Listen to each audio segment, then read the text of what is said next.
اعوذ باللہ من الشیطان الرجیم، بسم اللہ الرحمن الرحیم۔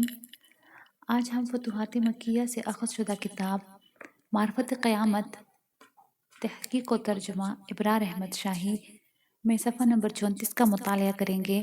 دوسری گواہی رسالت۔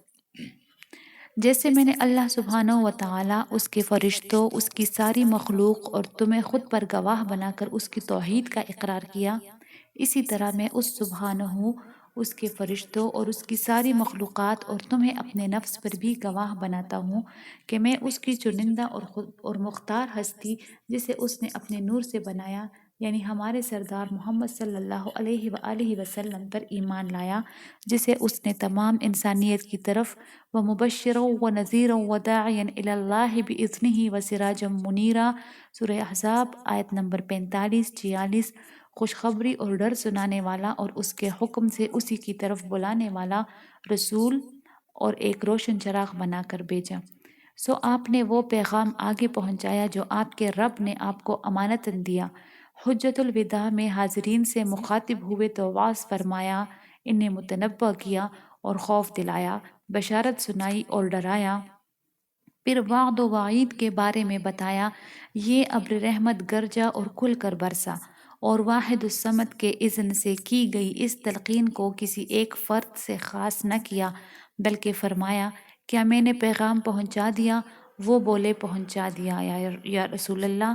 پھر فرمایا، اے اللہ گواہ رہنا، میں ہر اس شے پر ایمان رکھتا ہوں جو آپ صلی اللہ علیہ وآلہ وسلم نے بتائی، چاہے مجھے اس کا علم ہو یا نہ ہو، اور آپ نے بتایا کہ اللہ کے ہاں موت کا ایک وقت مقرر ہے، اور جب موت کا وقت آ جائے تو وہ مؤخر نہیں ہوتا۔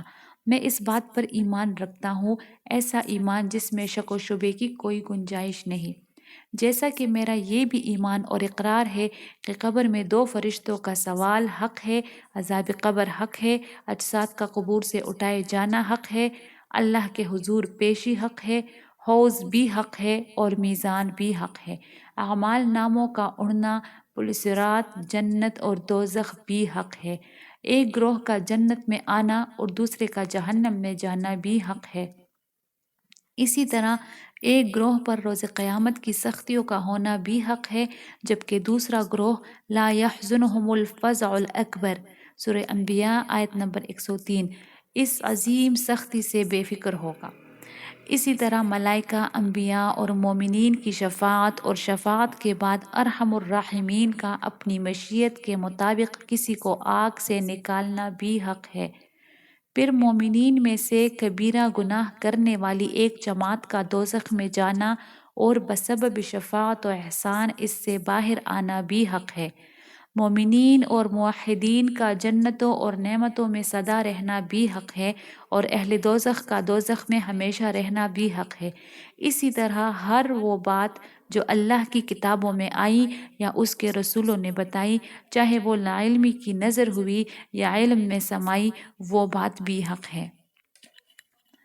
یہ میری ذات پر میری گواہی ہے، جس تک پہنچے اس کے پاس میری امانت ہے، اور جب اس سے اس کے بارے میں پوچھا جائے تو اسے یہ ادا کرنی چاہیے۔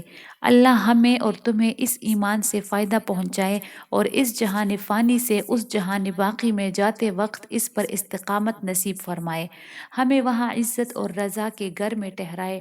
کاش وہ ہمارے اور اس آگ کے درمیان آ جائے اور ہمیں ان لوگوں میں سے بنائے جو اس کی کتابوں پر ایمان لائے، جو حوض کوثر سے سیراب واپس آئے، جن کا نیکی کا پلڑا باری رہا اور جن کے قدم پل صراط پر نہ ڈگمگائے، بے شک وہی صاحب انعام و احسان ہے۔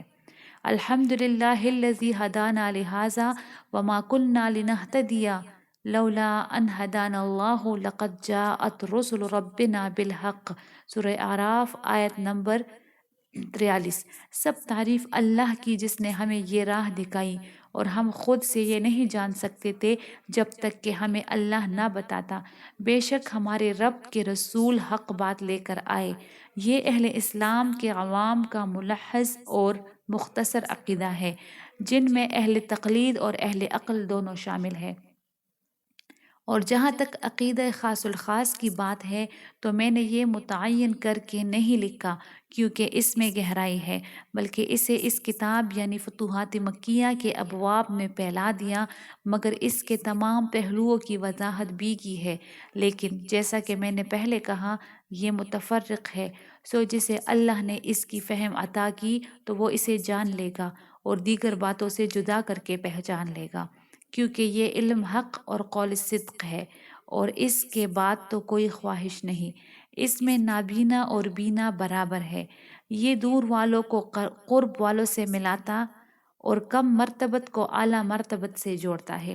بے شک اللہ ہی توفیق دینے والا اور اس کے سوا کوئی رب نہیں۔